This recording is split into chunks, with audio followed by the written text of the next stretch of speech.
उत्तर प्रदेश के तमाम इलाकों पर लू का प्रकोप बढ़ने लगा है और तापमान ऊपर जाने के कारण लोगों का सामान्य जनजीवन प्रभावित होने लगा है। नमस्कार, स्वागत आप सभी का मौसम तक चैनल पर एक बार फिर से। उत्तर प्रदेश के साप्ताहिक मौसम पूर्वानुमान में 29 मार्च से लेकर 4 अप्रैल के बीच के मौसमी बदलाव की बात हम करेंगे।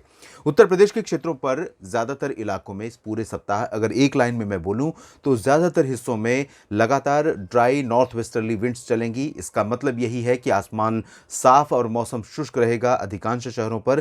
परिणाम यही होगा कि तापमान ऊपर जाएंगे और लू का प्रकोप और ज्यादा बढ़ जाएगा उत्तर प्रदेश के क्षेत्रों में। लेकिन इस समय बिहार समेत पूर्वी भारत के तमाम हिस्सों पर बंगाल की खाड़ी से कुछ हवाएं आ रही हैं। इन हवाओं का रोल कहां पर हो सकता है, इसकी बात अब करते हैं। ये हवाएं उत्तर प्रदेश के उत्तरी इलाकों में चलेंगी, यानी तराई क्षेत्रों में। तो बेसिकली मैं यहां से कह सकता हूं कि कल से इनका असर बढ़ने लगेगा 30 और 31 मार्च से। उसके बाद एक 2 अप्रैल, 3 अप्रैल, 4 अप्रैल तक भी इन हवाओं का असर रहेगा। तो ये हवाएं गाजीपुर, बलिया, देवरिया, अंबेडकर नगर, गोरखपुर, कुशीनगर, बस्ती, यहाँ तक कि अयोध्या भी इन हवाओं के दायरे में आ सकता है। लेकिन ज़्यादातर अनुमान ये है कि ये तराई वाले रीजन से ही होकर जाएंगी। बाकी जगहों पर ये पश्चिम में यहाँ से लेकर मध्य में सीतापुर, बाराबंकी, लखनऊ से लेकर जौनपुर, प्रतापगढ़ और ये चंदौली का जो हिस्सा है, साथ ही साथ वाराणसी, प्रयागराज, इन सभी भागों में पश्चिमी हवाएं पूरे सप्ताह चलती रहेंगी। तो इन सभी रीजन्स में लगातार ड्राई वेदर रहेगा। लेकिन जब ये हवाएं यहाँ पर चलेंगी तो क्योंकि तापमान बढ़ रहा है और जो आर्द्रता लेकर हवाएं बंगाल की खाड़ी की तरफ से यहाँ पर पहुँचेंगी, इन आर्द्र हवाओं के कारण कुछ हिस्से ऐसे हो सकते हैं उत्तर प्रदेश के जो तराई वाले जिले हैं, जहां पर गर्जना के साथ बूंदाबांदी या धूल भरी आंधी और उसके साथ लाइटनिंग, थंडरस्टॉर्म के साथ साथ कहीं कहीं पर हल्की वर्षा हो सकती है। लेकिन इसकी जो संभाव्यता है वो बहुत रेयर है।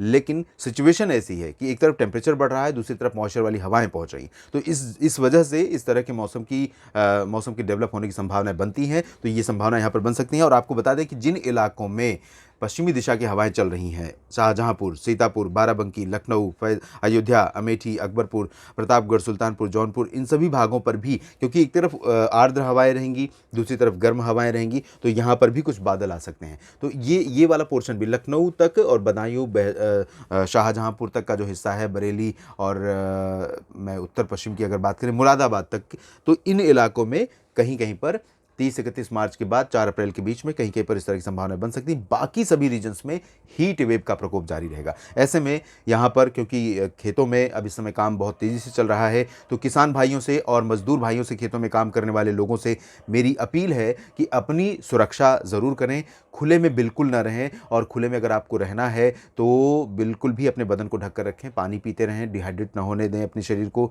ताकि इस गर्मी का, प्रचंड लू का प्रकोप आपको झेलना ना पड़े। और बच्चों को, कई बार जो मजदूर भाई काम करते हैं तो अपने बच्चों को भी साथ में ले जाते हैं खेतों में, और खेतों में खुले में अगर उनको आप छोड़ेंगे तो निश्चित रूप से उनके लिए बहुत हानिकारक हो सकती है ये धूप, ये लू। और मवेशियों का भी ध्यान रखें। और साथ ही साथ किसान भाइयों को सुझाव ये भी है कि जो अभी रोपाई या बुआई की गई है सब्जियों और अन्य मध्यवर्ती फसलों की, उनकी देखभाल के लिए, उनकी सिंचाई के लिए बिल्कुल भी तत्पर रहें, सतर्क रहें, सजग रहें, क्योंकि फसलें नष्ट हो सकती हैं इस बढ़ती हुई गर्मी के बीच में।